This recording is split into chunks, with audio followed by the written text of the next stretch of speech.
a big problem, and the global markets and the global monopoly capital benefit out of it.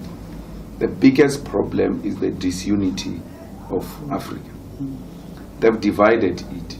They've imposed borders on it because they know that once divided, it will never be in a position to challenge them.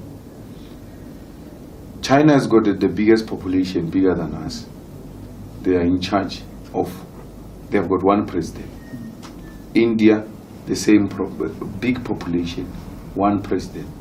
We have almost the big population as a continent with 56, if not 54 presidents.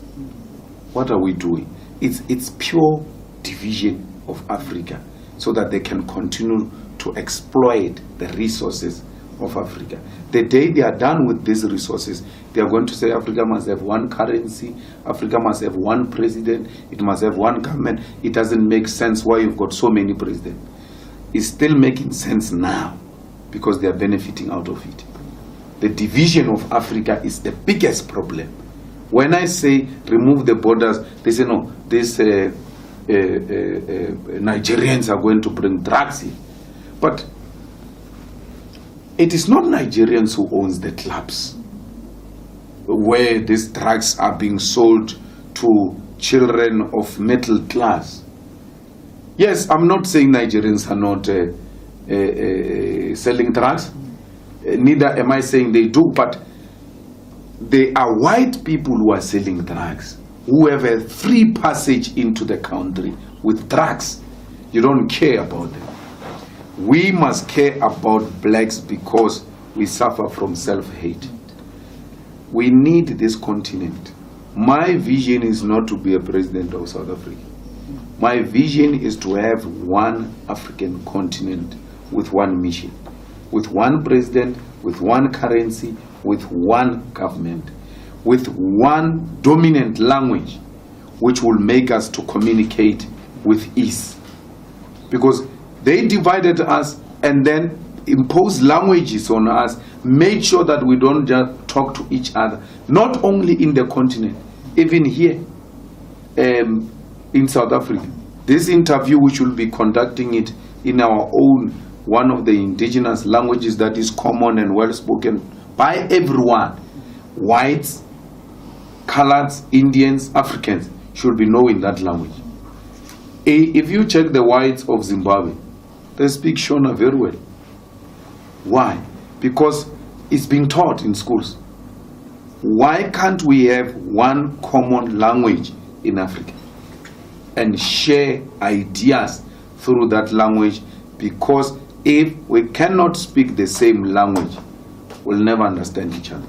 And that division will perpetuate from one generation to the other. I want to go to Nigeria. I want to go to Ghana. I want to go to Egypt the same way I came to Kimberley, without anyone asking me where you're going, where are your papers.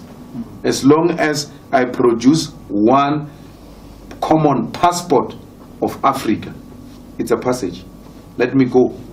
And anyone, free movements of persons and goods, anyone who brings the Chinese goods here and claim they are Malawian goods, there should be heavy fines, including imprisonment for such people. It must be purely Malawian goods which are produced in Malawi, which are going to have free movement in the whole of African continent. In that way, we're going to grow each other. There is no Malawian who's going to come here. There is no Zimbabwean who's going to come here. They will stay in their countries because there are opportunities there for their countries who are trading with each other without any restrictions. The Europeans, through the European Union, they are doing it. But they can't allow us to do it. I'm more insulted by Africans than anyone else when I say, let's have a borderless continent. Let's have free movement of persons and goods. South Africans have been made to believe that there is nothing outside South Africa. And we've got a lot of things to offer to the continent. But the way we're so restricted, we don't think that there is a world outside South Africa. And we even think there is Africa, then there is South Africa. So that's where our problem is. Once they open the borders, we're going to realize that, no, man, there's actually huge market out there.